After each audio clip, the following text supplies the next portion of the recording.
Abdul Basit ibn Abdus Samad যখন কোরআনের আয়াত তেলাওয়াত করে, অনেক কমিউনিস্ট লিডারও কালিমা পড়ে মুসলমান হয়েছে। কারি আব্দুল বাসিত ইবনে আব্দুস সামাদের নাম শুনেছেন? কারি আব্দুল বাসিত নামটা শুনেন নাই? তার ছেলে আমার বন্ধু। কারি আব্দুল বাসিত পৃথিবীর সবচেয়ে বড় কারি। উনি তেলাওয়াত করতে যেয়ে গলার রক ছিঁড়ে মারা গিয়েছে। আল্লাহ ওনারে ওর কবরটারে আল্লাহ জান্নাতুল ফেরদাউসের টুকরা বানিয়ে দেখ, পড়েন আমিন। মিশরের প্রধানমন্ত্রী তখন জামাল আব্দুল নাসের, ওনাকে নিয়ে তিনি চলে গেলেন সোভিয়েত ইউনিয়ন। অনেকে এটার নাম চিনবেন না, আগে ছিল সোভিয়েত ইউনিয়ন, এখন হয়ে গেছে রাশিয়া, বর্তমান রাশিয়া। ওখানে যাওয়ার পরে কমিউনিস্ট লিডাররা রাষ্ট্রীয় দ্বিপাক্ষিক আলোচনার পরে জামাল আব্দুল নাসের যখন পরিচয় করিয়ে দিচ্ছে, এটা আমার ফরেন মিনিস্ট্রি, এটা আমার এই মিনিস্ট্রি, এটা আমার ওই মন্ত্রী, এটা আমার ওই মন্ত্রী, সবশেষে কারি আব্দুল বাসিতকে উনি পরিচয় করা দিচ্ছে, he is the reciter of our holy book, তিনি আমাদের ধর্মীয় গ্রন্থ আবৃত্তি করেন। কমিউনিস্ট নেতারা বলে এটা আবার কেমন লোক, ধর্মীয় গ্রন্থ আবার আবৃত্তি করে, এটা আবার কি? নৈশভোজের পরে কমিউনিস্ট লিডারদের নিয়ম ছিল তারা ড্রিঙ্কস খাবে, মদ খাবে, আর বেলি ড্যান্স হবে, কোমর দোলানোর ডান্স, রূপবানে নাচে কোমর দুলাইয়া, এগুলো দেখবে তারা।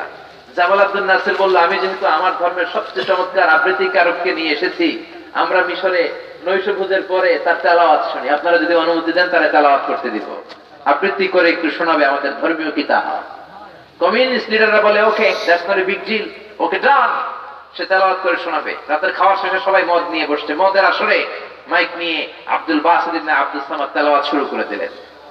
তিন পতন নীরবতা। জামাল আব্দুল নাসির খেয়াল করে দেখলেন 10 মিনিটের তেলাওয়াতের পরে সবগুলো কমিউনিস্ট নেতার চোখ দিয়ে দাঁড় দাঁড় করে পানি নামতেছে। জামাল আব্দুল নাসির বললেন, মালাকুম, তোমাদের কি হলো? তোমরা রাশিয়ান মানুষ, ভাষা তোমাদের রাশিয়ান ভাষা, আরবি তো বোঝার কথা না।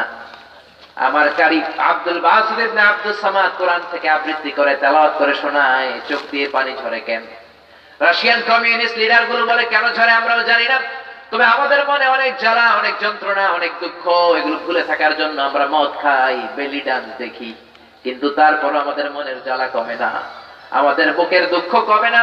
আজকে কোন এক আবৃত্তিকারককে তুমি নিয়ে আসলা ওই মিশর থেকে, কেমন এই আবৃত্তিকারক কি দিয়ে যে সে সুর করে একটা আবৃত্তি করলো, আল্লাহর কসম, ভগবানের কসম, গডের কসম, 10 মিনিটের আবৃত্তি শোনার পরে আমাদের কলিজাটা একেবারে ঠান্ডা হয়ে গিয়েছে। এজন্য কোরআনের মতো কোরআন তেলাওয়াত করতে পারলে আপনার অন্তরকে ঠান্ডা করে দিবে কে? আল্লাহ। ইউনাইটেড স্টেটস অফ আমেরিকাতে একটা কনফারেন্স হয়েছিল, যে কনফারেন্সে পৃথিবীর যতগুলো ধর্ম আছে সব ধর্মগুরুরা যাবে, ধর্মীয় কিতাব আবৃত্তি করবে। কথা শুনতেছেন নাকি কষ্ট হচ্ছে আপনাদের? ইউনাইটেড স্টেটস অফ আমেরিকার একটা কনফারেন্স হলে পৃথিবীর সব ধর্মের ধর্মগুরুকে ডাকা হলো, তাদের ধর্মীয় কিতাব আবৃত্তি করা হবে। শ্রীমদ ভগবত গীতা গেল, বাইবেল গেল, রামায়ণ, মহাভারত, ত্রিপিটক, দীঘা নিকায়া, ইয়াহভিস, সেকারডাটাল, টার্মা, Torah, Old Testament, New Testament, জিন্দাবেস্তা। চীনের প্রাচীন ধর্মের নাম কনফুসিয়াস, এই কনফুসিয়াসের পাণ্ডুলিপি নিয়ে চীনের ধর্মগুরু হাজির। ইরানের প্রাচীন ধর্ম হচ্ছে অনির্বাণ শিখা, তারা গায়, আগুনকে পূজা করে, তারা সেই পাণ্ডুলিপি নিয়ে হাজির।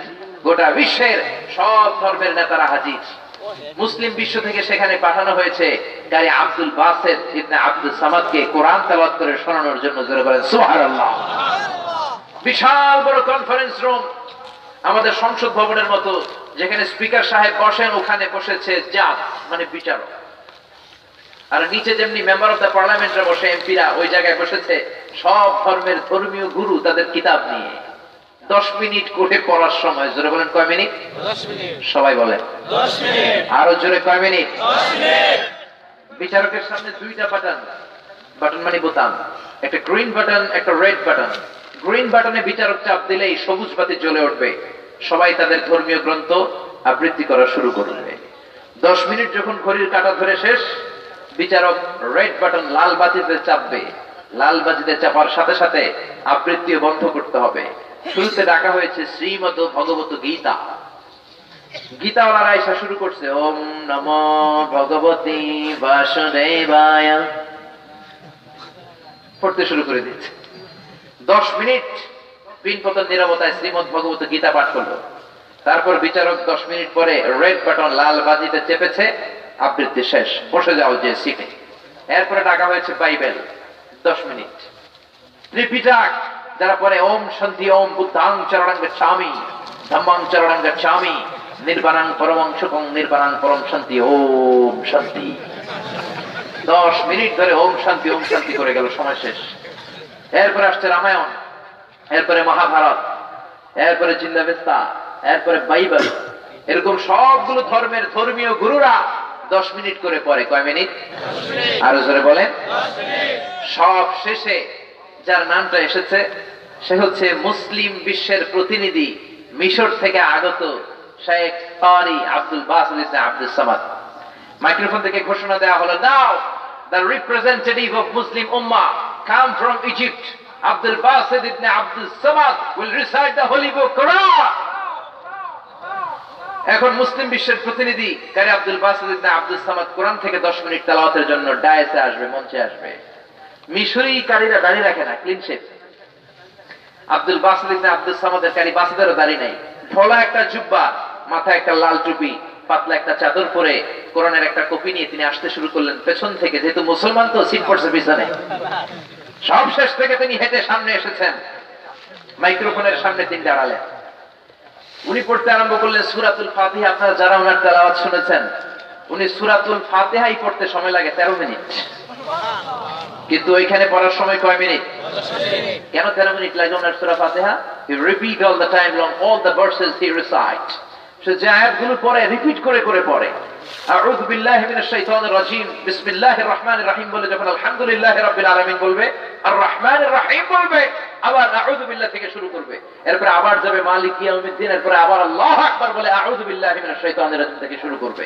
এজন্য সূরা ফাতিহা পড়তে ওনার সময় লেগে যায় 13 মিনিট। ওই কনফারেন্স রুমে উনি সূরা ফাতিহা দিয়ে শুরু করলেন। সূরা ফাতিহা শেষ করতে সময় লেগে গেছে 12 মিনিট। শ্রীমত ভগবতী অলরা হাততালি দেয়, সময় শেষ। কিন্তু কি আজীব তামাশা, 12 মিনিট চলে গেল, বিচারক তো লালবাতি চাপে না। ওনার কণ্ঠের তেলাওয়াত শুনে ইউনাইটেড স্টেটস অফ আমেরিকার কনফারেন্স রুমে পিনপতন নীরবতা, সব পাগলের মতো তাকিয়ে আছে। কারি আব্দুল বাসিত খেয়াল করে দেখলেন পুরো কনফারেন্স এখন আমার নিয়ন্ত্রণে, এটাই সুযোগ আল্লাহর কোরআন শুনিয়ে দেওয়ার। উনি সূরা আর রহমান তেলাওয়াত শুরু করে দিলেন। ওনার গলায় আল্লাহ যত সুর দিয়েছেন, আব্দুল বাসিতের গলায় আল্লাহ যত মেলোডি দিয়েছেন, যত সুরের ঝংকার দিয়েছেন, যত সুন্দর কণ্ঠ দিয়েছেন, সবগুলো কণ্ঠের সুরকে একসাথে করে, মেলোডিকে, টোন গুলোকে একসাথে করে আব্দুল বাসিত ইবনে আব্দুল সামাদ কোরআনের মর্যাদা বাড়ানোর জন্য আমেরিকার কনফারেন্স হলে সূরা ফাতিহার পরে আর রহমান তেলাওয়াত শুরু করে দিলেন। পুরো কনফারেন্সে কোনো আওয়াজ নাই, বিচারক এই দুনিয়াতে নাই। এত সুন্দর কণ্ঠ। 15 মিনিট চলে যায়, বিচারক লাল বাতি চাপে না। 20 মিনিট চলে যায়, বিচারক লাল বাতি চাপে না। 25 মিনিট চলে যায়, বিচারক লাল বাতি চাপে না। সুবহানাল্লাহ কইবেন না? 30 মিনিট চলে যায়, বিচারক লাল বাতি চাপে না। অর্গানাইজিং কমিটির চেয়ারম্যান চেয়ার ছেড়ে চলে এসেছে, এসে বিচারককে ধাক্কা দেয়, man what's the hell are you doing, why aren't you pressing the red button? তুমি লাল বাতি চাপো না কেন? তখন ওনার হুঁশ ফিরে আসছে, তাই তো। আবার তেলাওয়াতের দিকে যখন তাকায় আবার হুঁশ হয়ে যায়।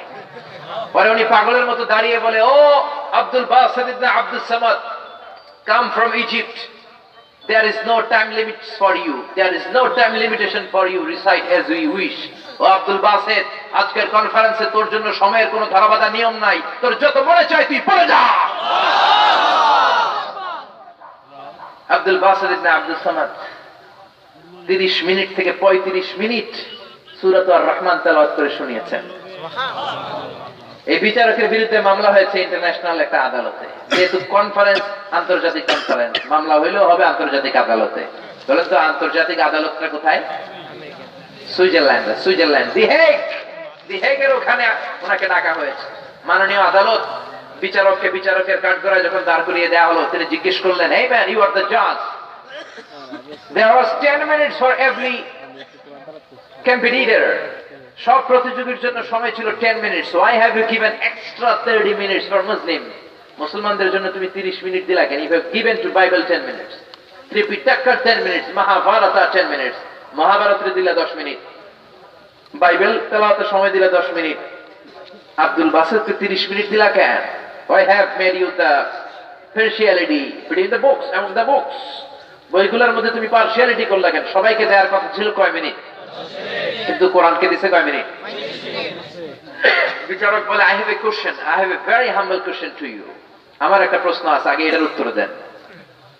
মহামান্য আদালত তো কয়, কি রে, আমি দুনিয়ার প্রশ্ন করি, আজকে আমারে প্রশ্ন করে। কি প্রশ্ন? What's your question, man?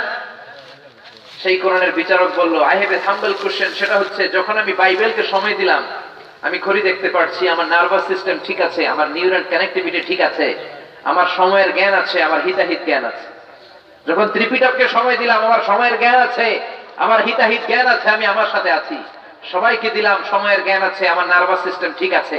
কিন্তু ওই যে মুসলমান দেশের প্রতিনিধি মিশর থেকে আসা কারি Abdul Basit ibn Abdus Samad আমার সামনে এসে কি বলে যে একটা টান মারলো, ওই টান দেওয়ার সাথে সাথে আমার হুঁশ নাই। আমার নার্ভাস সিস্টেম ফল ডাউন করেছে, আমার নিউরাল কানেক্টিভিটিতে সমস্যা, ঝিম মেরে আমার শরীর কাঁপতে শুরু করেছে। আমি কি সাগরের উপরে না বাতাসের উপরে আমি নিজেই জানি না। আমার সময়ের কোনো জ্ঞান নাই, আমার হিতাহিত কোনো বুদ্ধি নাই। যখন আমার নিউরাল কানেক্টিভিটি নাই, যখন আমার নার্ভাস সিস্টেম ফল করছে, যখন আমার হিতাহিত জ্ঞান নাই, সময়ের কোনো জ্ঞান নাই, how can I press the red button? কেমন করে মেডিকেলি আনফিট থাকা অবস্থায় আমি সময়ের হিসাব করে লাল বাতি চাপবো? আগে এই উত্তর তুমি আমার দাও। এই বিচারকের কোনো বিচারই হয় নাই, কারণ সে মেডিকেলি ওই সময় আনফিট ছিল। ক্ষণিকের জন্য, 30 মিনিটের জন্য মেডিকেলি তাকে আনফিট বানাই দিছে কে? চিল্লায় বলেন কে? আমাদের কণ্ঠ শুনে যদি মানুষ কাঁদে, সুদাইসির কণ্ঠ শুনে যদি এরকম মানুষ পাগল হয়ে যায়, আব্দুল বাসিতের কণ্ঠ শুনে যদি মানুষ পাগল হয়ে যায়, বিশ্বনবী যখন তেলাওয়াত করতেন মক্কার কি অবস্থা তখন হতো? বিশ্বনবী যখন তেলাওয়াত করতেন, মক্কার কাফের মুশরিক গুলো, নাস্তিক গুলো দিনের বেলা বিশ্বনবীর বিরুদ্ধে মানুষের কাছে ভোট চায়, দিনের বেলা বিশ্বনবীর বিরোধিতা করে, বিশ্বনবীর গালি দেয়, রাত্রি বেলা লুকিয়ে লুকিয়ে বিশ্বনবীর দরজার সামনে যে কোরআন তেলাওয়াত শুনে। আবু জাহেল শুনে, উতবা শুনে, শাইবা শুনে, ওয়ালিদ ইবনে মুগীরা শুনে। দিনের বেলায় বিশ্বনবীর বিরোধিতা, রাত্রে বেলায় নবীর কণ্ঠের তেলাওয়াত শোনার জন্য পাগল হয়ে যায়। সুবহানাল্লাহ। তার মানে কি জাদু আল্লাহ বিশ্বনবীর গলায় দিয়েছিলেন, কি সুরের ঝংকার আল্লাহ বিশ্বনবীকে দিয়েছিলেন। কিয়ামতের দিন সব জান্নাতীদেরকে নিয়ে আল্লাহ একটা কনফারেন্স করবেন। ওই কনফারেন্স রুম আল্লাহ উদ্বোধন করবেন দাউদ আলাইহিস সালামকে দিয়ে। তিনি জাবুর কিতাব থেকে 150টা ছড়া গানের কয়েকটা ছড়া গান তেলাওয়াত করে শোনাবে। এরপরে রব্বুল আলামিন বিশ্বনবীকে ডাকবেন, ও বিশ্বনবী এবার আপনি কোরআন থেকে তেলাওয়াত করেন। বিশ্বনবীর উপর নাজিল হওয়া সবচাইতে সুন্দর সূরা সূরা ইয়াসিন তেলাওয়াত করবেন। ইয়াসিন ওয়াল কুরআনিল হাকীম ইন্নাকা লামিনাল মুরসালিন আলা সিরাতিম মুস্তাকিম। দুনিয়ায় আমরা বিশ্বনবীর তেলাওয়াত শুনতে পারি নাই, জান্নাতে যাওয়ার সৌভাগ্য যদি আমাদের হয়, সেদিন আমরা সবাই মিলে বিশ্বনবীর তেলাওয়াত শুনবো। চিল্লায় বলেন ঠিক কি না? এক জান্নাতি দাঁড়িয়ে বলবে, মাবুদ, দাউদ আলাইহিস সালামের কণ্ঠে জাবুর শুনলাম, আমাদের অন্তর ঠান্ডা হলো, বিশ্বনবীর কণ্ঠে সূরা ইয়াসিন শুনলাম, আমাদের আত্মা মাতোয়ারা হয়ে গেল। কিন্তু বিশ্বনবী তো কোরআনের রচয়িতা না, বিশ্বনবী তো কোরআনের লেখক না। কোরআনের লেখক কে? আমরা কোরআনের লেখকের কণ্ঠে আজকে জান্নাতে একটু কোরআন তেলাওয়াত শুনতে চাই। আল্লাহ বলবেন, বসো বসো, ওয়ালাকুম মা তাশতাহি আনফুসুকুম ওয়ালাকুম মা তাদউন নুজুলাম মিন গফুরির রহিম। জান্নাতে আসার পর জান্নাতীরা যা চাইবে তা দিতে আমি বাধ্য, আমি দেবই। তুমি যখন চেয়ে বসেছো, আমার তো কিছু বলার নাই, বসে যাও। আমার নিজের নাম রহমান, আমি আজকে সূরা আর রহমান তোমাদের সামনে তেলাওয়াত করে শোনাবো। চিল্লায়ে বলেন আল্লাহু আকবার। এজন্য ছেলে মেয়েদেরকে কোরআন শেখানোর দরকার আছে না নাই? আমার বাংলার ছেলে মেয়েগুলো রে নাজমুস সাকিবের মতো এরকম হাফেজ বানানোর দরকার আছে না নাই? এই দেশে আমার তামাল ছেলেরা, ক্রিকেটাররা যখন গোটা বিশ্ব কাঁপিয়ে বিজয় ছিনিয়ে আনে, আমার দেশের মাননীয় প্রধানমন্ত্রী এয়ারপোর্টে চলে যায়, ক্রিকেটারদেরকে সম্মান দেওয়ার জন্য রেড কার্পেট রিসেপশন দেয়, লাল গালিচার সংবর্ধনা দেয়, ঠিক কিনা? কোনো অসুবিধা নাই, দেন। কিন্তু আপনি তাদেরকে লাল গালিচার সংবর্ধনা দিলেন, তারা বিশ্বে বাংলাদেশের নাম উপরের দিকে নিয়েছে, তাই আমার নাজমুস সাকিব কি গোটা বিশ্বে বাংলাদেশের নাম উজ্জ্বল করে নাই? আপনি ওদেরকে লাল কার্পেট, লাল গালিচা সংবর্ধনা দিয়েছেন, নাজমুস সাকিবকে তো একটা লাল গোলাপও হাতে দিতে পারতেন, আর বলতে পারতেন, সাবাস নাজমুস সাকিব, তোমার মতো নাজমুস সাকিব আমাদের আরো দরকার। চিল্লায়ে বলেন ঠিক না? যে দেশে বিশ্ববিজয়ী হাফেজে কোরআনদেরকে সম্মান দেয়া হয় না, সে দেশে বিশ্ববিজয়ী হাফেজ জন্মায় না। যে দেশে বিশ্ববরেণ্য মুফাসসির কোরআনকে সম্মান দেওয়া হয় না, সে দেশে আর বিশ্ববরেণ্য মুফাসসির জন্মায় না। ঠিক না? যে দেশে আলেমদেরকে সম্মান দেওয়া হয় না, ওই দেশে আলেম জন্মায় না। ওই দেশে জন্মায় গডফাদার, ডন, পিচ্চি হান্নান, কালা জাহাঙ্গীর, লতিফ সিদ্দিকীর মতো আউলা জাউলা মন্ত্রী। চিল্লায় বলেন ঠিক না? এজন্য আপনি যদি দুনিয়ায় বাঁচতে চান, আখিরাতে বাঁচতে চান, সমাজ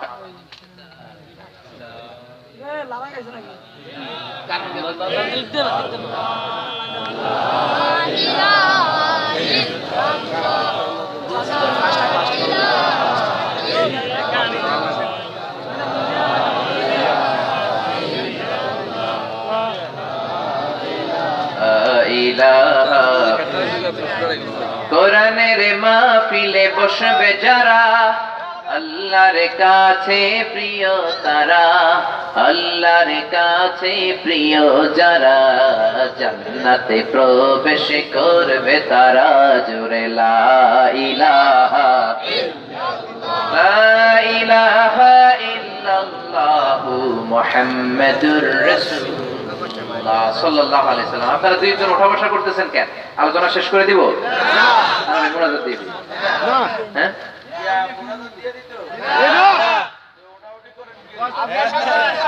আমরা একটু বসি, আমরা কিছুক্ষণ পরে দোয়ার দিকে যাব। আর অল্প কয়েক মিনিট কথা শুনে আমরা সবাই একসাথে দোয়া নিয়ে যাব। আজকে আখেরি মোনাজাত না করে কে কে চলে যাবেন মাঝখান দিয়ে? একটু হাত তুলে আমার আগেই দেখা দেন তো।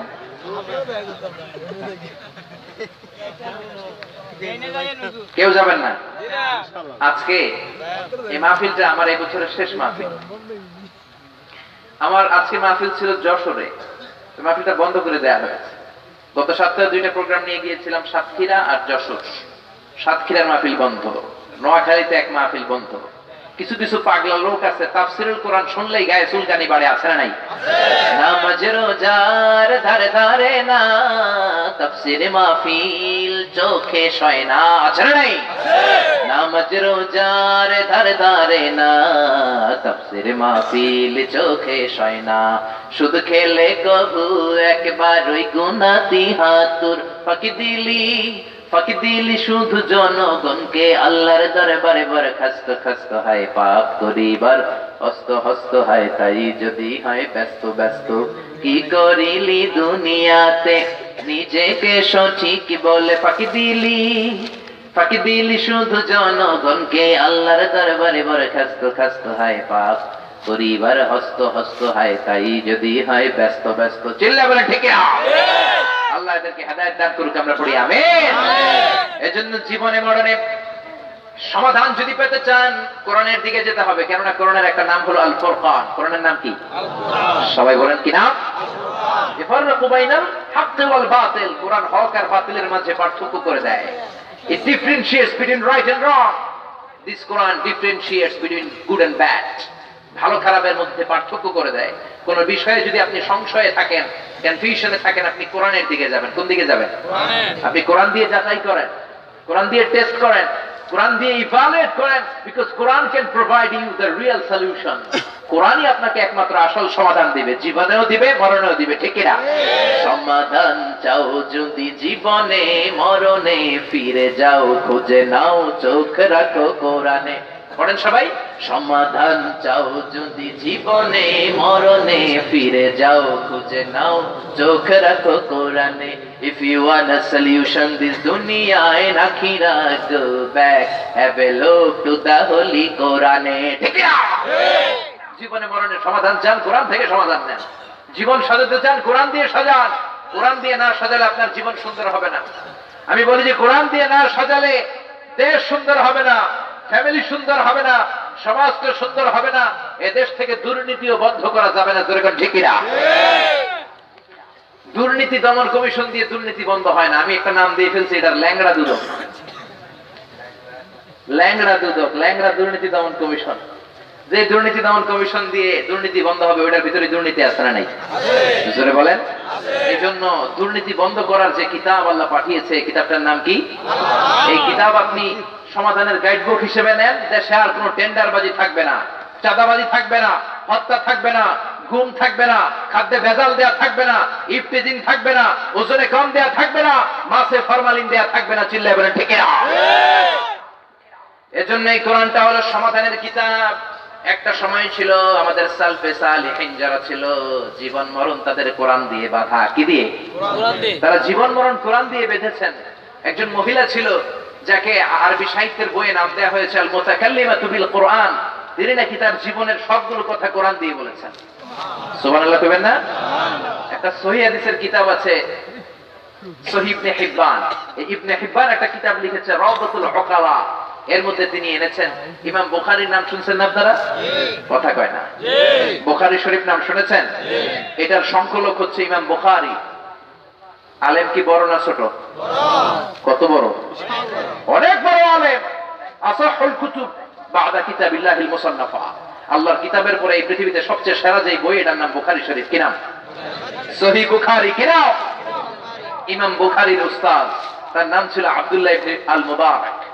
আব্দুল্লাহ ইবনুল মুবারক ইমাম বুখারীর উস্তাদ। কার উস্তাদ? আরো জোরে বলেন। তো ইমাম বুখারী যদি এত বড় আলেম হয় আর তার উস্তাদ যদি হয় আব্দুল্লাহ ইবনে মুবারক, ওই আলেমটা বড় না ছোট? জোরে বলেন, বড় না ছোট? এই আব্দুল্লাহ ইবনে মুবারক জিলহজ মাসে, কোন মাসে? কথা বলতে হবে আমার সাথে। কোন মাসে? জিলহজের মাসে হজ করে ফিরে আসতেছেন। হঠাৎ মরুভূমির মধ্যে দেখলেন চাদর পেছনে একটা মহিলা শুয়ে আছে। কে শুয়ে আছে? বৃদ্ধা মহিলা। অবাক হলেন, কিরে হজের মাসে এই মরুভূমির মাঝখানে বুড়ো মহিলা শুয়ে আছে কেন? বুড়ো মহিলার কাছে যেয়ে বললেন, বুড়িমা আসসালামু আলাইকুম। আসসালামু আলাইকুম শোনার পরে বুড়ি তার চাদর খুলে তাকিয়ে দেখলো আব্দুল্লাহ ইবনে মুবারক। তারে বুড়িমা চিনে না। বুড়িমা সালামের উত্তর দিলেন, সালামুন কাওলাম মির রাব্বির রহিম। সালামুন কাওলাম মির রাব্বির রহিম। এটা কোরআনের একটা আয়াত। এই আয়াতের অর্থ হলো আল্লাহর পক্ষ থেকে তার কথা হিসেবে তোমার উপরে সালাম। জোরে বলেন আল্লাহু আকবার। এটা দিয়ে বুড়ি বুঝাতে চাইলেন, রমজান নয় তো কি হয়েছে, ফরজ রোজা তো রাখি নাই, আমি রেখেছি নফল রোজা। কি রোজা? আব্দুল্লাহ ইবনে মুবারকের আর হুঁশ নাই। খটক নাকি? এটা কি মহিলা? এবার উনি হাম্বলি মাযহাবের ইমাম ছিলেন, মাসালা খাটাইলেন।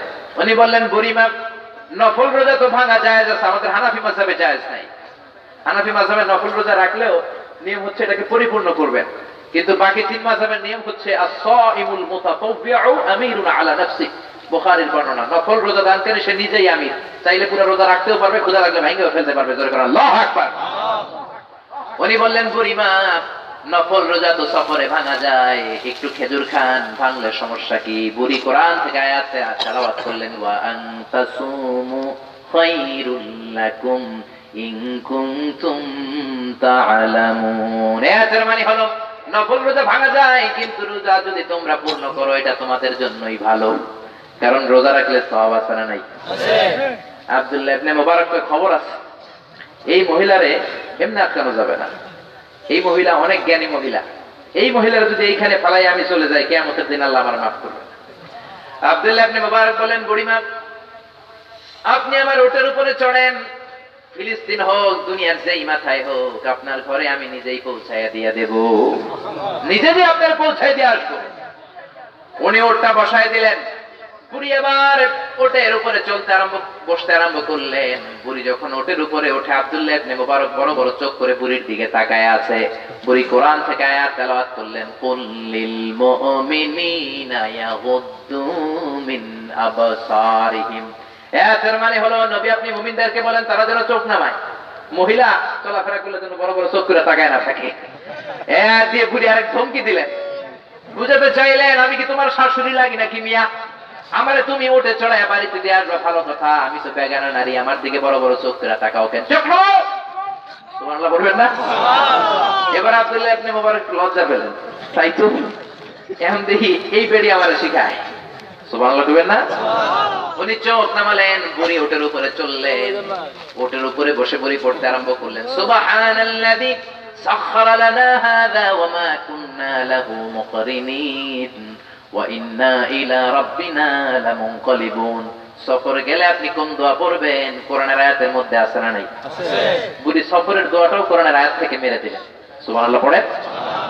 এবার আব্দুল্লাহ ইবনে মুবারক বুড়ির পিঠের উপরে উঠাইয়া বুড়িরে দেখানোর জন্য জোরে জোরে ওঠ চালাতে লাগলো। ওটার রশি ধরে টান দেয়, ওটা লাফিয়ে লাফিয়ে সামনের দিকে চলে। বুড়িমা কিচ্ছু কয় না, খালি কোরআন পড়ে। কি পড়ে? বুড়ি পেছন থেকে বললেন, ওয়াকসিদ ফি মাশিকা ওয়াগদুদ মিন সাউতিকা ইন্না আনকারাল আসওয়াতি লা সাউতুল হামির। এর অর্থ হচ্ছে ওয়াকসিদ ফি মাশিক, হাঁটার সময় একটু ভদ্রভাবে হাঁটো, চলার সময় একটু ভদ্র হয়ে হাঁটো, তো লাফালাফি করে হেঁটো না। সুবহানাল্লাহ বলবেন না? আবার লজ্জা পেলেন, এবার আস্তে আস্তে হাঁটে। এবার আস্তে আস্তে ওটে রশি ধরে টান দেয়, ওটো আস্তে আস্তে সামনের দিকে যায়। আরব বিশ্বের একটা নিয়ম ছিল, কোটের সামনে বসে যদি কেউ কবিতা তেলাওয়াত করে, কবিতার তালে তালে ওট সুন্দরভাবে পা ফেলে ফেলে হাঁটে। আব্দুল্লাহ ইবনে মুবারক কবিতা জানতেন, অনেক কবিতা আরবি জানতেন, তেলাওয়াত করা শুরু করে দিলেন। বুড়িমা পেছন থেকে আবার কোরআন থেকে আয়াত পড়লেন। বুড়ি বললেন, ফাকরাউ মা তায়াসসারা মিনাল কোরআন। এর অর্থ হলো, কোরআনের যে দিক দিয়ে তোমার সহজ লাগে তুমি ওই দিক দিয়ে পড়ো। তার মানে বুঝালেন, সারাদিন যদি কবিতা পড়ো কোনো সওয়াব আছে নাকি? কিন্তু ঘোড়া চালানোর সময়, উট চালানোর সময় যদি কোরআন তেলাওয়াত করো, প্রত্যেকটা অক্ষরে 10টা করে নেকি দিবে কে? আল্লাহ। আবার লজ্জায় পড়ে এবার তিনি কোরআন তেলাওয়াত শুরু করলেন। এবার মনে মনে প্রশ্ন খুঁজে, এমন কি প্রশ্ন করা যায় যেটার উত্তর বুড়ি কোরআন দিয়ে দিতে পারে না। আগাতে লাগলেন। পথিমধ্যে আব্দুল্লাহ ইবনে মুবারক বুড়িরে জিজ্ঞেস করলেন, ও বুড়িমা, আপনি যেই কাফেলার সাথে ছিলেন, এই কাফেলায় আপনার কেউ আছে নাকি, নাকি হজ করার জন্য আপনি একাই এসেছেন? বুড়ি কোরআন থেকে বললেন, আল মালু ওয়াল বানুনা জিনাতুল হায়াতিদ দুনিয়া। এর অর্থ হলো, সন্তান আর সম্পদ এগুলো দুনিয়ার সৌন্দর্যের অংশ। মানে বুঝাতে চাইলেন, এই কাফেলায় আমার কিছু সন্তানও আছে, আমার কিছু সম্পদও আছে। সুবহানাল্লাহ বলবেন না আপনারা? এইবার আব্দুল্লাহ ইবনে মুবারক নিলেন চান্স, তো এইবার পাইছি। বুড়ির সন্তানদের নাম কি, এগুলা জিজ্ঞামু।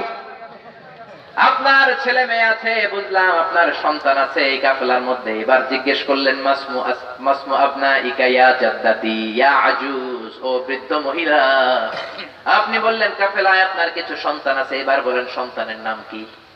এবার তো উত্তর দিতে পারবে না। বুড়ি কোরআন থেকে 3টা আয়াত তেলাওয়াত করলেন। কয়টা? জোরে বলেন, কয়টা? 3টা।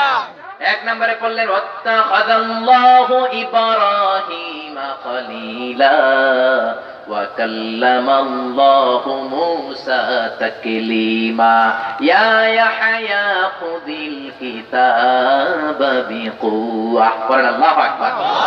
তার মানে বুঝালেন, আমার এক ছেলের নাম, আরেক ছেলের নাম, আরেক ছেলের নাম। আল্লাহু আকবার। আজেবাজে নাম আমাদের মতো নান্টু বল্টু সল্টু রাখে নাই, কারণ নান্টু বল্টু সল্টু তো কোরআনে নাই, ঠিক কিনা?